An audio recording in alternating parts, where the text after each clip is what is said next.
اللهم صل على سيدنا ونبينا ومولانا محمد وعلى آل سيدنا ونبينا ومولانا محمد وبارك وسلم عليه. خوب نام محمد ہے دوستو، جس میں نقطہ بھی رب کو گوارا نہیں، ان کی محبت سے جو منہ پھیر لے دونوں عالم میں اس کا گزارا نہیں. دامن مصطفیٰ کو ہم چھوڑ دے، اتنا کمزور ہمارا ایمان نہیں. عشق مصطفیٰ جس کے سینے میں ہے، وہ جہاں بھی رہے مدینے میں ہے.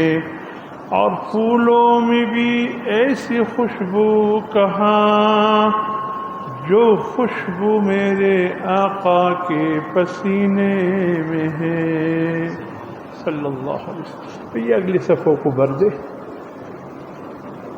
اگلے صفحے خالی ہے، آپ بائیں پیچھے بیٹھے ہوئے بالکل ثواب سے، بہت بڑی ثواب سے آپ کے لیے محرومی ہے، اور بعد میں آنے والوں کے لیے جمعے کا نماز خراب ہونے کا خطرہ ہے. وہ کندھے پلانگتے ہوئے آئیں گے، ان کا جمعہ خراب، آپ کی بھی طبیعت پہ شاق گزرے گا. بر دے پہلی صفوں بالکل گنجائش کو ختم کر دے، تاکہ بعد میں آنے والوں کو آگے جگہ محسوس ہی نہ ہوتا کہ وہ آگے نہ آئے، نہ ان کا جمعہ خراب، نہ آپ کی طبیعت پر کوئی بوجھ.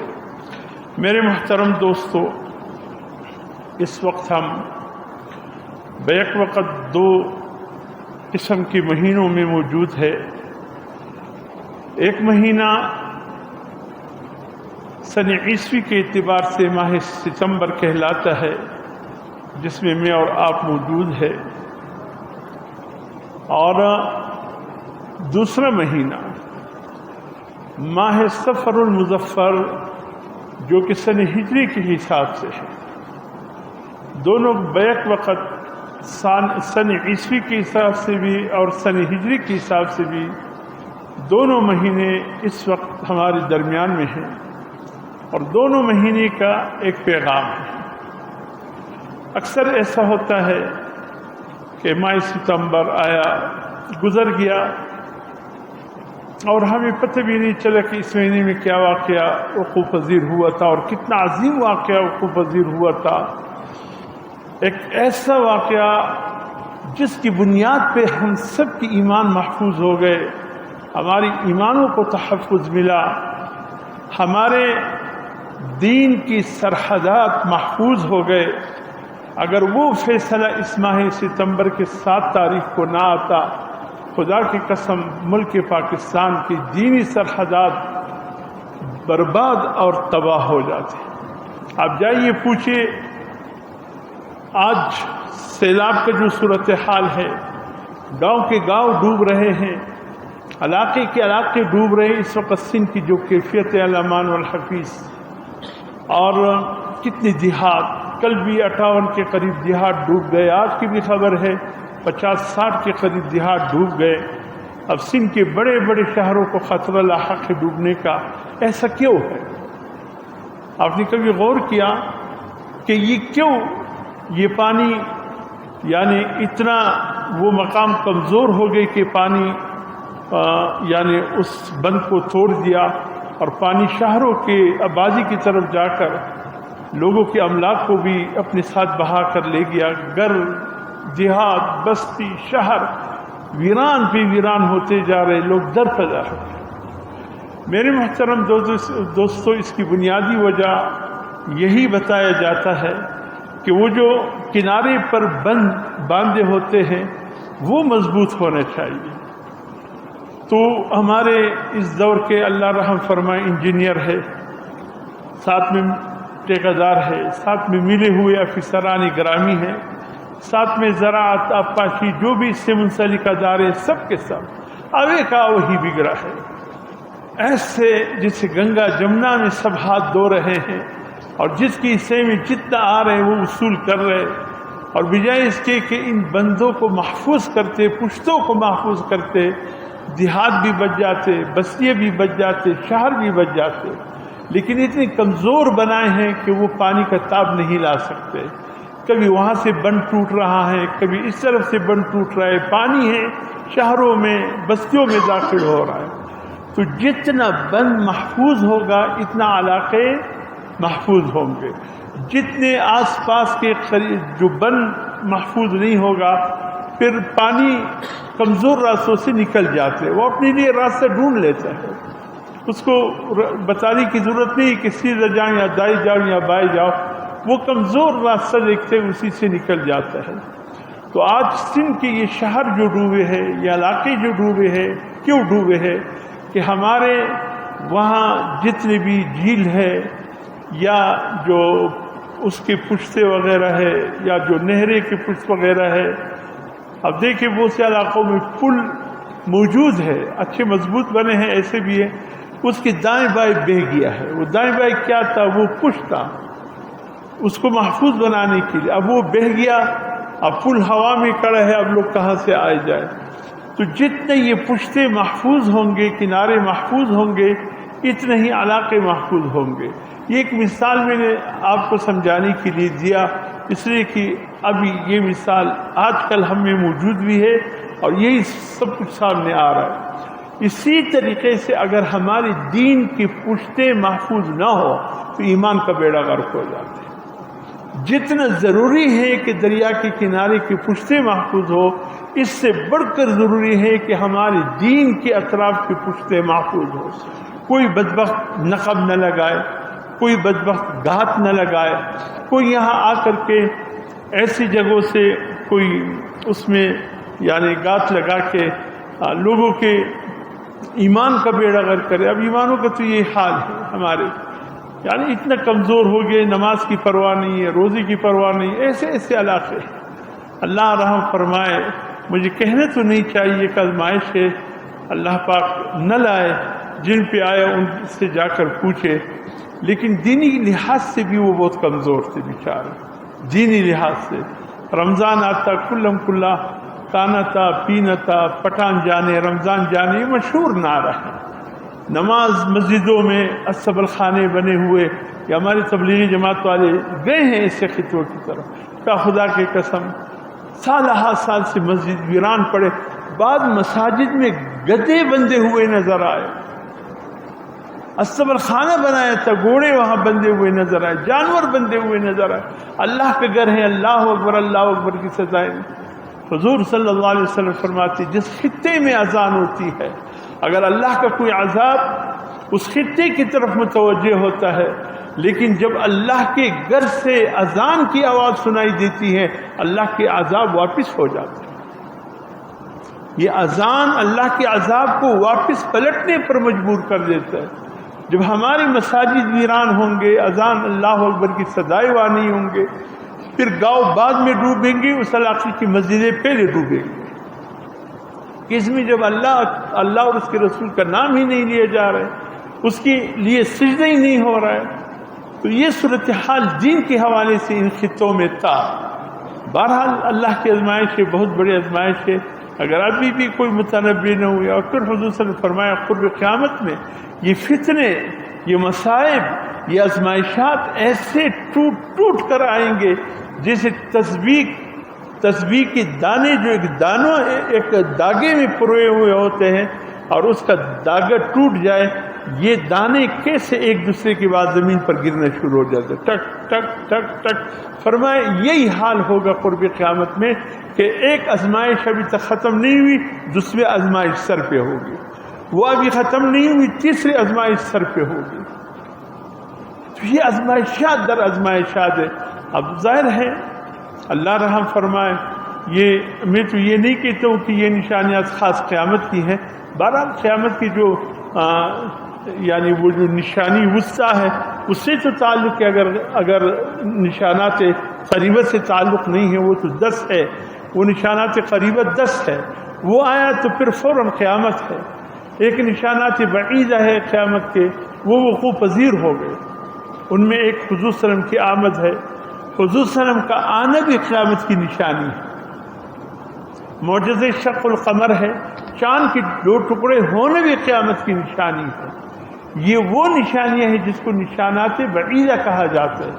کچھ وہ ہیں کہ مساجد ویران ہوں گے، بازار آباد ہوں گے، مسجد میں مزامیر ہوں گے، یعنی گانوں کی آواز سنائی دے گی۔ آپ موبائلوں کو دیکھ لیجیے گا، ماں باپ کا بے احترامی ہوگا، بیوی کا احترام ہوگا، اور اسی طریقے سے 75 وہ نشانات جو حضور صلی اللہ علیہ وسلم نے بتائے ہیں، جس کی روایت کرنے والے حضرت ثوبان رضی اللہ تعالیٰ عنہ ہیں، تو اس میں تقریباً میں دیکھتا ہوں تو اس دور میں تقریباً وہ وسطیٰ بھی پورے ہونے کو ہے۔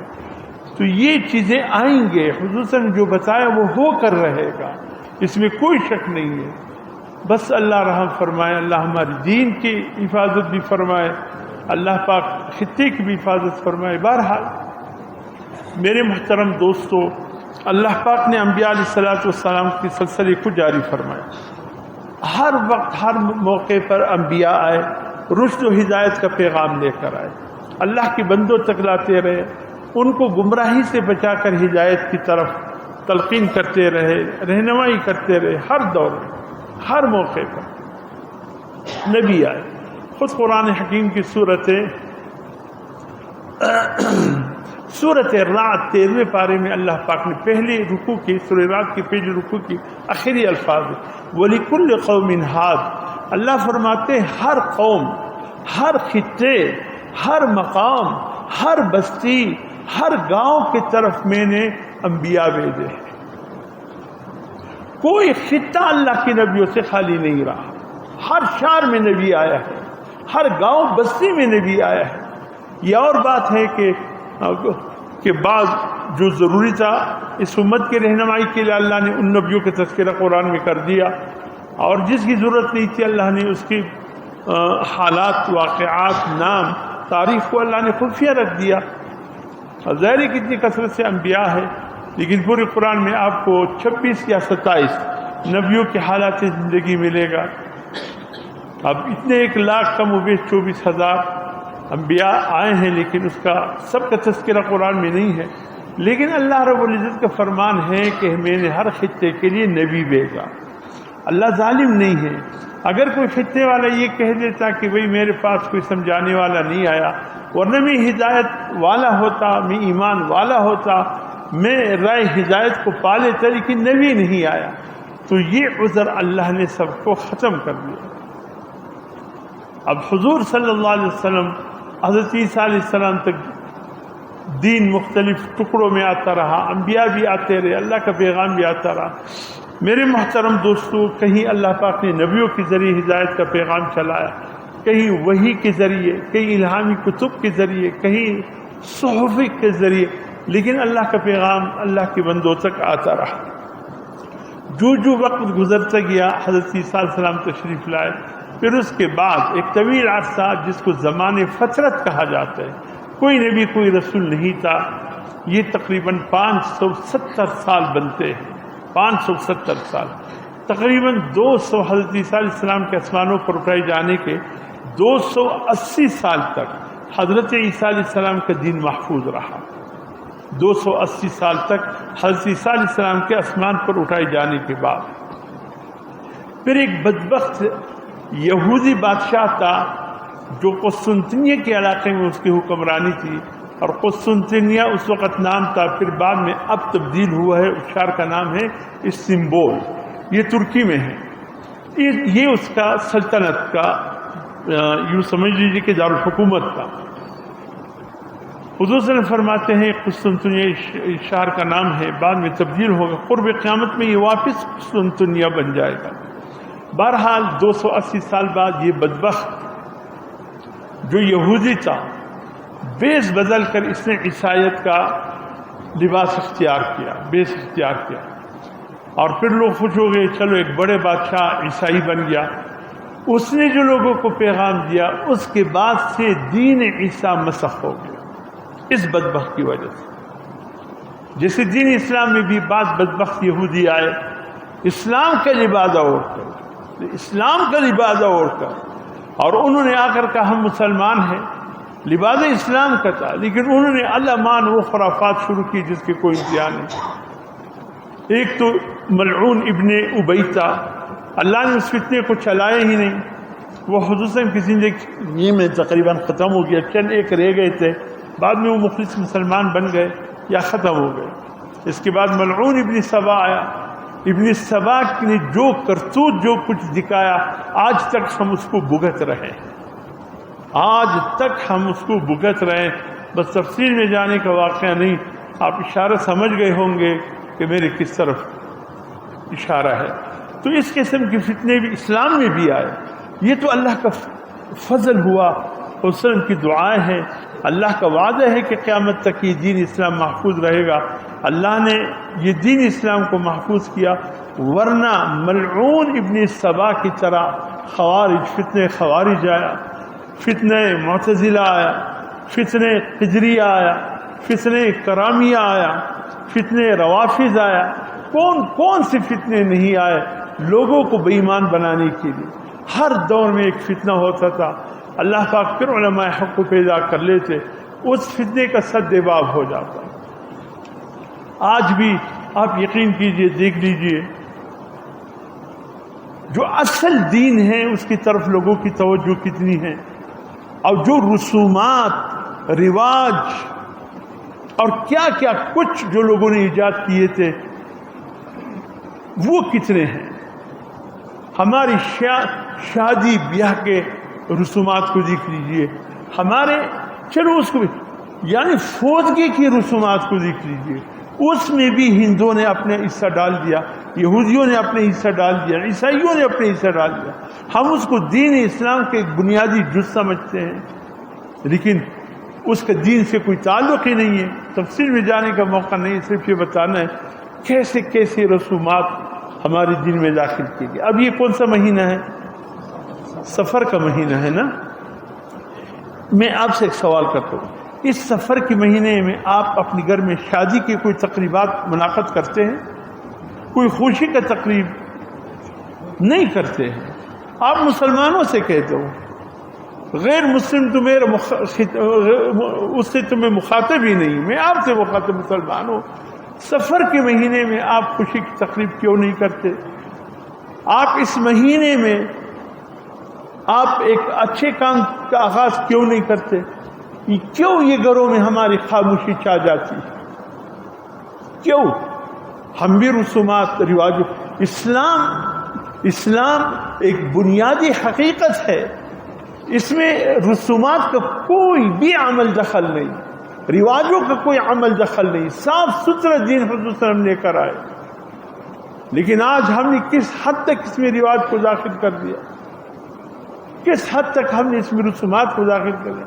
سفر کے مہینے میں وہ بات تو کہتے ابھی تو الحمدللہ نئی نسل آگاہ ہو رہی ہے, لیکن ایک وقت تھا ابھی بھی وہ بوڑھوں کے دلوں میں وہ بات ہے کہ سفر کا مہینہ, ہاں یوشی تسنکے بزرگ تسنکے کورد پیریانان اڈکتے مڑبسی انا بنا سے دا قصے دا گرد بدا انا پا زلکی دا گرد کتاب بپروتی ہاں بچے پکرار کشینا خو پیریانان بچان دی مڑکرو چیری ناستی پیریانان پکور کی. یا دا سفر, یہ جو ہمارے دین کے ٹیکدار ہوتے ہیں, اللہ معاف فرمائے, جو دین کے نام پہ ٹیکداری کرتے ہیں وہ اس چیزوں کے ایجاد کرنے والے وہ ہیں.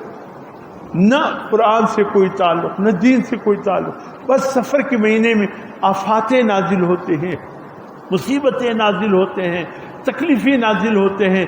تمام جتنے بھی جنات ہیں وہ سب کے سب جنگلات کو, صحراؤں کو اور دریاؤں کے کناروں کو چھوڑ کر, یا پرانے درختوں میں جو ان کا بسیرہ ہے ان کو چھوڑ کر سفر کے مہینے میں گھروں میں آ جاتے.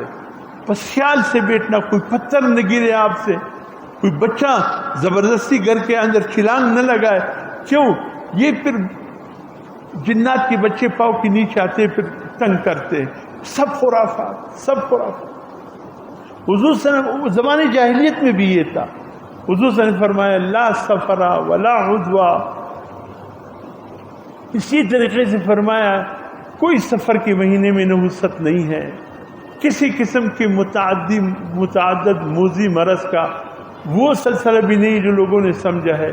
وہ جزام کی مرض سے جو حضور کے ایک حدیث موجود ہے، اپنے آپ کو جزام والے مریض سے دور رکھو، جس طرح کوئی شیر سے اپنے آپ کو بچاتے، وہ صرف ایمان کے تحفظ کے لیے ہے، ورنہ اللہ گواہ ہے یہ نہیں ہے کہ جزام والے مریض سے دور رکھو جس طرح کوئی شیر سے اپنے آپ کو بچاتے، وہ صرف ایمان کے تحفظ کے لیے ہے، ورنہ اللہ گواہ ہے یہ نہیں ہے کہ جزام کو جو مرض لگ گیا اگر آپ قریب رہ گئے آپ کو بھی لگ جائے گا۔ حضور صلی اللہ علیہ وسلم فرماتے ہیں یہ ہے نہیں، سب اللہ کی جانب سے۔ اب کورونا کے لیے 2 سال چلا، یہ نہ کرو وہ نہ کرو ایک نہ کرو، آخر ایک شخص بیچارے نے اپنے آپ کو مکمل پلاسٹک میں باندھ لیا۔ بھئی کیوں؟ کہتے ہیں وہ خبریں ایسی الٹی سیدھی آ رہی، شام کو کوئی خبر آ جاتے ہیں، صبح کو کوئی خبر، اس سے بھی لگتے ہیں اس سے بھی، ہفتے کے بعد پھر کہتے ہیں نہیں وہ غلط ہو گیا، اس سے نہیں لگتے اس سے لگتے ہیں، ہفتے کے بعد وہ بھی پھر غلط ہو جاتے ہیں، نہیں وہ بھی غلط ہو گیا اس سے نہیں لگتے یوں لگتے۔ ان کو تو ابھی تک پتہ نہیں ہے کہ کورونا کا مرض لگتا کیسا ہے۔ اچھا وہ جس نے سب اپنے آپ کو محفوظ کیا اس کو جو لگے وہ کہاں سے لگے؟ جانے دو۔ یہ حضرت فرماتے ہیں اس قسم کی تصور جن میں قائم نہ کرو۔ حضرت عمر فاروق رضی اللہ تعالیٰ بیت المقدس آ رہے تھے، راستے میں پتہ چلا کہ بیت المقدس میں تو وبا پھوٹی ہے۔ کس چیز کی وبا؟ یہ سرطان کے دانے کی، بغل میں تعاون بھی سرطان کی چیز ہے، کینسر قسم کا، تو تعاون کی وبا پھیلی ہے اور 70,000 کے قریب بیت المقدس کے آس پاس لوگ اس تعاون کی وبا میں چلے گئے۔ حضرت عبیدہ بن جراح وہ بھی تعاون کے، کتنے صحابہ کرام بیت المقدس فلسطین میں تعاون کی وبا کے شکار ہو گئے۔ اب حضرت عمر فاروق حیران ہو گئی کیا کروں، جاؤں یا نہ جاؤں؟ پھر ایک صحابی رسول نے حضور کی حدیث سنائی کہ اسے فرمایا جس علاقے میں وبا ہو وہاں کے لوگ دوسرے شہر جو وبا سے بچے ہوئے ہیں وہاں نہ جائے، اور یہاں کے جو وبا کی شکار نہیں ہے وہ لوگ اس شہر میں نہ جائے جہاں وبا کی کثرت ہو۔ یہ صرف ایمان بچانے کے لیے، تاکہ لوگ بدگمانی کے شکار نہ ہو۔ اگر اللہ نے اس کا موت، اس کی بیماری لکھی ہے، آیا، ایسا نہ ہو جانے سے پھر کہو اگر میں نہ جاتا تو اچھا ہوتا۔ تو یہ اس قسم کے حضور صلی اللہ علیہ وسلم نے ایمان بچانے کے لیے یہ باتیں کی ہے، وگرنہ حضور صلی اللہ علیہ وسلم فرماتے ہیں نہ سفر کے مہینے میں نحوست ہے، نہ متعدی مرض کے پھیلنے کا کوئی خطرہ ہے، اور نہ فرمائے فال زمانے یعنی جب حضور تشریف لائے مشرکین کے زمانے میں وہ جو بٹھایا ہوا تھا بیت اللہ شریف کے ملتزم کے دروازے کے اوپر وہ بت غبل، اس کی 2 جیب تھے، ایک جیب میں تیر دائیں طرف کچھ تیر تھے کچھ بائیں طرف تھے، جب وہ پھر خلط مل کر لیتے، جب کوئی سفر میں جاتا تو سب سے پہلے آ کر حبل کو نذرانہ پیش کر دیتے اور پھر تیر نکالتے فال کے طور پر۔ وہ جب دیکھتا کہ ایک پہ لکھا ہوتا لا، ایک پہ لکھا ہوتا نعم، ایک بھی لکھا ہوتا لا، ایک بھی لکھا ہوتا نعم، یعنی لا کے معنی یہ کہ سفر مت کرو تمہارے حق میں بہتر نہیں ہے، یہ کام جو تجارت کا کر رہے شروع مت کرو تمہارے حق میں بہتر نہیں ہے، یا جہاں شادی کا پیغام جانا ہے اس کے لیے فال نکالتے نہیں یہ نہ کرو یہ تمہارے حق میں بہتر نہیں۔ اگر نعم آ جاتا تو اس کا مطلب یہ ہوتا کہ یہ کام کرو تمہارے حق میں بہتر ہے۔ یہ فال نامے حبل کے ہاتھوں میں دے کر نکالا کرتے تھے۔ حضور صلی اللہ علیہ وسلم فرمائے ظالموں، تقدیر اللہ کے ہاتھ میں ہے، ان چیزوں میں تمہاری تقدیر نہیں بنتی۔ اب ہمارے ہاں بھی اعتقاد ایمان کا بیڑا اس حد تک غرق ہو چکا ہے، جی فلاں پتھر استعمال کرو انگوٹھی میں تم پہ رزق کے دروازے کھل جائیں گے، تنگدستی ختم ہو جائے گی، یہ پتھر استعمال کرو وہ پتھر۔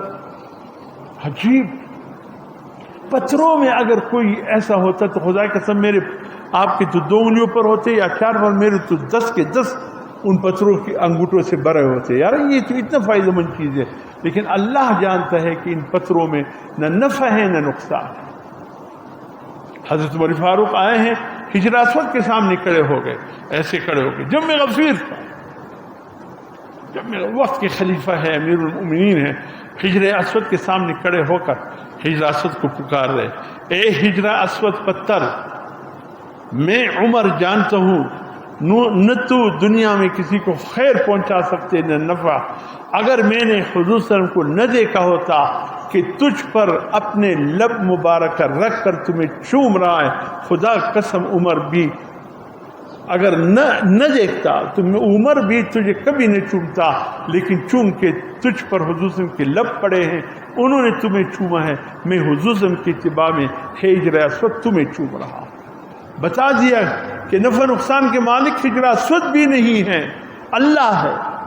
اللہ ہے جس کو نفع پہنچائے، جس کو اللہ ہے.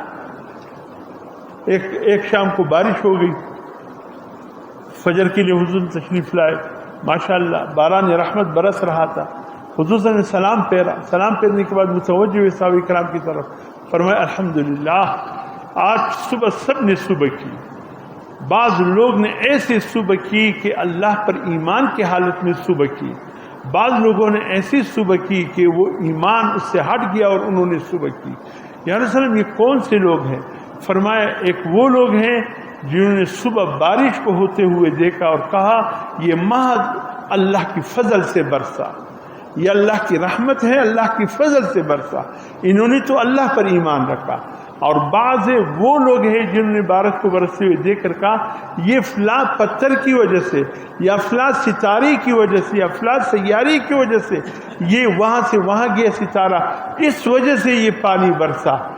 تو اس نے اللہ کا انکار کیا اور ستارے پر اس نے اعتقاد رکھا. تو آج ہمارے اعتقادات ایمان کا کیا حالت ہے آپ دیکھ لیجئے. تو اس لیے میرے محترم دوستو، سفر کے مہینے میں حضور نے فرمایا کسی قسم کا کوئی مسئلہ نہیں، کوئی توہمات اور خیالات تصورات، اس کے اسلام سے کوئی تعلق نہیں. اور اس کے ساتھ ساتھ یہ بھی ہے کہ ہمارے جتنے بھی ایمان محفوظ ہوگا انشاءاللہ اللہ کی ذات پر ایمان ہمارا مضبوط ہوگا، اللہ ہر آفت کو ہم سے دور کرے گا، ہر مصیبت کو دور کرے گا. یہ باقی جو اللہ کی مخلوقات ہیں ان میں کوئی نقصان لانا اور نقصان سے بچانا اور فائدے لانا کسی میں اتنا کمال نہیں ہے. اور یہ بھی لوگوں میں بعض عجیب، یہ تو میں نے تفصیل بتا دی، لوگوں میں یہ ستاروں کے چال یہ سب نحوست ہے خدا کے لیے. وہ نہیں وہ 24 گھنٹے میں محبوب آپ کے قدموں میں. استغفر اللہ، خدا بن گیا. یہ تو خدائی کا دعویٰ ہے. اتنا اپنے اوپر اپنی تعویذات پر یقین بھی کیوں. اور لا بھی کیا رہا ہے، محبوب کو لا رہا ہے خرافات کے لیے. اور کیا، اور میں کیا کہوں، آپ مجھ سے زیادہ جانتے کس مقصد کے لیے رہا ہے. یہ بھی 22 گھنٹے میں 23 گھنٹے میں یہ ایسا کر دوں گا خدا کے لیے. اگر ان لوگوں پہ آپ نے بھروسہ کیا، ان پر یقین رکھا، ان کے پاس گئے، پیسے بھی برباد، ایمان بھی برباد. حضور نے فرمایا جس نے نجومی کو ہاتھ پکڑا کہ میرے ہاتھ دیکھو لکیریں کیا کہتے، اس نے دیکھ کر کہا کوئی بھی تمہاری یہ لکیر کہتی تمہاری زندگی اتنی، تمہاری 2 شادی کی 3 شادی ہے، تمہارے مال ہے کہ دولت ہے کہ نہیں ہے، کیا خرافات. آپ نے کہا ہاں ٹھیک کہا. حضور صلی اللہ علیہ وسلم فرماتے ہیں اس شخص کی 40 دن کی نماز برباد ہو گئی، قبول شدہ نماز برباد ہو گئی. خدا کے لیے یہ چیز ایسے نہیں ہے کہ اس پر اعتقاد رکھو. اس لیے اپنے آپ کو محفوظ رکھو. آج کل بلی یا راستہ کاٹے یا گھر سے نکلے کسی کام کے لیے چھینک آئے یا کوئی عورت ہے کسی نے سفر نہیں کرنے، بس آج نحوست سامنے میں نے دیکھ لیا. یا اسی طریقے سے جتی پہ جتی پڑ جائے یا جتی الٹی ہو جائے، جا چپلی سمک کا اس سے کیجیے مصیبت نہ راضی کا کم کتاب کی نکل دی. کچھ بھی نہیں ہے، کچھ بھی نہیں، یہ کچھ نہیں ہے. جتی پر جتی پڑ جائے غلط. یا یہ سمجھنا کہ آنکھ، ایک شخص میرے پاس ہے جی کر سب دم کرے، کیا ہوا؟ کہتے میرے بائیں آنکھ پڑک رہی ہے. میں نے کہا تو پھر کیا ہوتا ہے؟ کہتے سنیں آفتیں آتی ہے. میں نے کہا اگر دائیں پڑھ کے کہا پھر فائدے ملتے ہیں. خدا کے بھائی میں نے کہا کس کتاب میں لکھا ہے؟ کوئی شے سرگمی وہ رکھے گا نہیں یو خوشحالی زیر راضی اور جو کن سرگمی یار اللہ دی خیر کی ستابانو مالا راضی تاکر دا خرافات کی بابا دا سر کو سر دا تقدیر سے تعلق تھی، کوئی تعلق. مٹ پیر گھر کے چھت پر کوے نے آ کر کہا کہ اوہو بھائی آٹا ذرا زیادہ گوندھ دو. کیوں؟ کوے نے اطلاع کر دی کہ مہمان آ رہے ہیں. وہ سندھ میں جائیں آپ، کراچی جائیں، وہاں تو دن رات کوے ہر گھر کے منپیر پر کھڑے ہو کر کاں کرتی ہے. تو پھر وہاں تو جمع غفیر آنا چاہیے، لیکن یہ سب جھوٹ ہے، کوئی ایسی بات نہیں. اسی طریقے سے اگر الو کہیں سے آیا گھر پر بیٹھ کے، کسی نحوست ہے، نحوست. اور الو کو سمجھتے کیا ہے؟ الو کو لوگوں نے نحوست کا علامت سمجھے. کہتے جو جانور مردار ہو جائے، استغفر اللہ، حالانکہ الو اللہ کی ایک مخلوق ہے. کہتے جو جانور مردار ہو جائے، اس کی ہڈیاں بوسیدہ ہو جائے، مردار جانور کی بوسیدہ ہڈیوں سے اللہ الو بنا دیتے.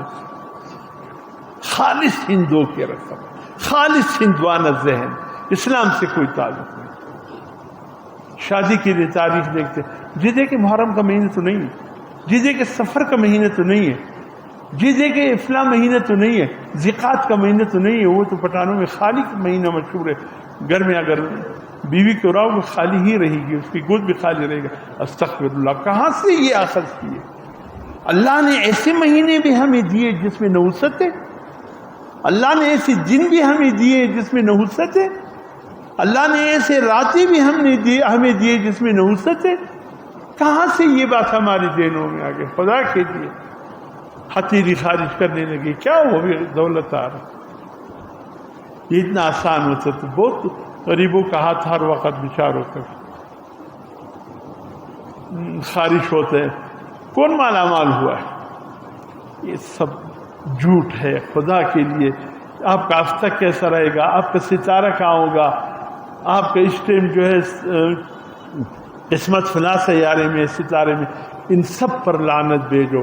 اللہ پر یقین رکھو، اللہ پر اعتماد رکھو. ایک تو یہ میرے محترم دوستو، اس مہینے میں یہ نحوستیں کو ختم کرو.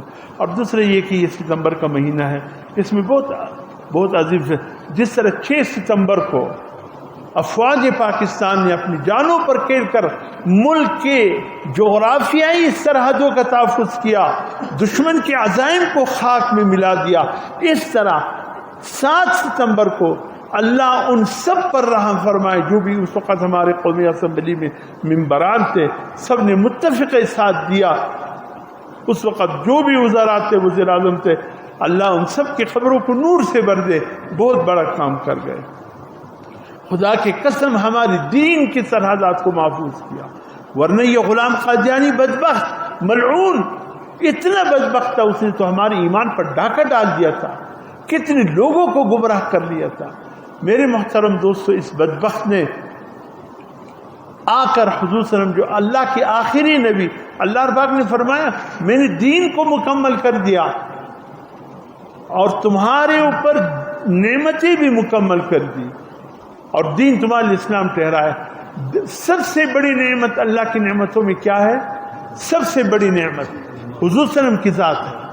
سب سے بڑی نعمت حضور صلی اللہ علیہ وسلم کی ذات ہے. اور پھر قرآن مجید بھی اللہ کی سب سے بڑی نعمتوں میں اللہ نے فرمایا وہی بھی مکمل ہو گئی. انبیاء اور رسولوں کی آمد کا سلسلہ حضور صلی اللہ علیہ وسلم پر میں نے ختم کر دیا. اب نعمت مکمل ہو گئی. اور یہ بدبخت گھات لگا رہا ہے، جیسے رات وقت چور دکان کے تالے کو توڑ رہا ہے، گھات لگا کر دکان کو لوٹنے. یہ بدبخت وہ اس قسم کا چور ہے. اور اس کی کتابوں میں کیا ہے؟ سوائے جھوٹ کے اور کچھ نہیں ہے. کوئی شخص تھا نا کسی گاؤں میں، یہ کسی کے مہمان بن کر، تو وہ جب امام کے پیچھے کھڑا ہوا تو امام کے کچھ عجیب سے امام تھا، اس کے کپڑوں سے بدبو آنے لگی. تو اس نے میزبان سے پوچھا آپ کے امام کے کپڑے صاف ہیں؟ اس کی تو کپڑوں سے بدبو آ رہی. کہتے نہیں، یہ کبھی کبھی شراب پیتا ہے تو وہ شراب کی بو تھی. آج اس نے شراب پیا. استغفر اللہ، امام ہو کر شراب پیتا ہے؟ نہیں، کہتے ہمیشہ نہیں پیتا ہے، جب جوئے کا پیسہ آ جاتا ہے نا تو پھر اس دن وہ شراب پیتا ہے. استغفر اللہ، جوئے بھی کھیلتے ہیں؟ کہ نہیں، ہر وقت نہیں کھیلتے، وہ سود پر پیسے دیے، جب سود میں زیادہ پیسہ آ جائے اس دن وہ جوا کھیلتے ہیں. کہتے استغفر اللہ، سود بھی کرتے ہیں؟ نکالو اس کو باہر کر دو. کہتے باہر نہیں کر سکتے. کہا کیوں؟ کہتے باہر کرے تو تمام لوگ نمازوں کی جوتے چرا کر لے جاتے. یعنی چور بھی ہے، شرابی بھی ہے، بدبخت سود بھی کھاتے ہیں اور چور بھی ہے، سب کچھ ہے. تو غلام قادیانی میں ماشاءاللہ یہ سب صفات موجود ہیں. اس کو نبی بنایا. کون سی بات میں سامنے لے آؤ. اور کتنے لوگوں کو اس بدبخت نے انگریز پر خدا کی لعنت جاتے جاتے ہمیں 3 مصیبتوں میں گرفتار کیا. اس سے پہلے یہ مصیبتیں نہیں تھے. یہ انگریز 200 سال جن کی ماں کا ابھی انتقال ہوا، تو اس کے جو ہے نا انہوں نے آ کر ہماری دین ایمان کا بیڑا غرق کر کے رکھ دیا. دین ایمان کا بیڑا غرق کر کے رکھ دیا. اس 3 مسائل میں ہمیں الجھا کر رکھ دیا اس ظالم کے بچوں نے. سب ایک تو یہ آمین بالجار ہے کہ نہیں، ہاتھ یہاں باندھے کہ یہاں باندھے، پاؤں پھیلا کر کھڑے ہو کہ اس طرح کھڑے ہو، رفع الیدین کرے کہ یا نہ کرے. یہ انگریزوں سے پہلے ہمارے پاکستان میں یہ مسائل نہیں تھے. انگریزوں نے آ کر لوگوں کے ذہنوں کے سر متوجہ کیا، کفر ایمان کا مسئلہ بنا دیا. ایک اس مسئلے میں ہمیں الجھا کر رکھ دیا. ورنہ صاف ستھرا سب حنفی مسلک سے تعلق رکھنے والے تھے، لیکن بدبخت نے آ کر ہمیں الجھا دیا. اور دوسرے یہ کہ ایسے بدبخت کو سامنے لا کر کھڑا کیا.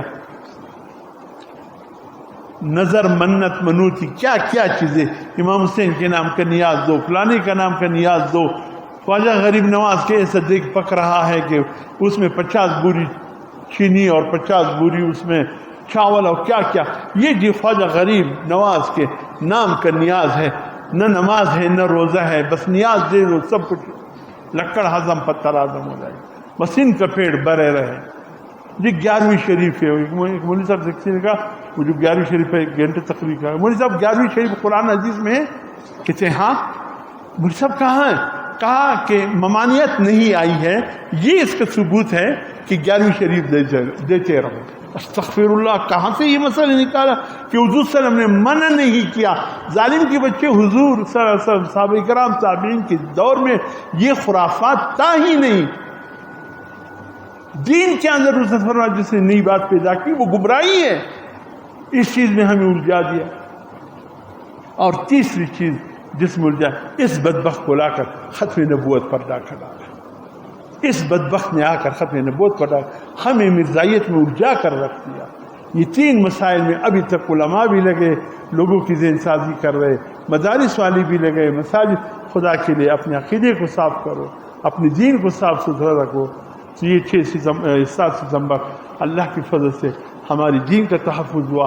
اہلیان پاکستان نے ایک بڑی قربانی کی بات. 53 کی تاریخ میں آپ جائیے مال روڈ لاہور ابھی بھی موجود ہے وابڈا ہاؤس کے ساتھ. جو وابڈا ہاؤس مین مال روڈ پہ ہے آپ کے لاہور میں، گواہ ہے آج بھی وابڈا ہاؤس گواہ ہے. 10,000 مسلمانوں کی لاشیں وابڈا ہاؤس کے سامنے پڑی تھی، جس نے ختم نبوت کے لیے اپنی جانوں کو قربان کر دیا تھا. لیکن مسئلہ حل نہیں ہوا. الحمدللہ 74 میں آ کر 7 ستمبر کو اللہ نے یہ مسئلہ حل کر کے ہماری دینی سرحدوں کو محفوظ کر دیا. یہ اتنا عظیم دن ہے، بھولیے مت. اس دن ہمارے دین محفوظ ہوا اور بدبخت قادیانی دنیا کے نقشے میں ایک مردار کے طور پر سامنے آیا کہ اس بدبخت کا نبوت سے کوئی تعلق نہیں. یہ سب کچھ انگریزوں نے کیا. بہرحال میرے محترم دوستو، یہ 2 حوالے سے بس مختصر میں نے بات کی، تفصیلات تو بہت ہیں. اللہ پاک ہمیں اس فتنہ قادیانیت سے بھی بچائے اور اللہ کرے کہ ہم توہمات سے نکل آئے اور حقیقت والی دین کو اپنائے اور صحیح رخ پر چلے. اللہ عمل کی توفیق.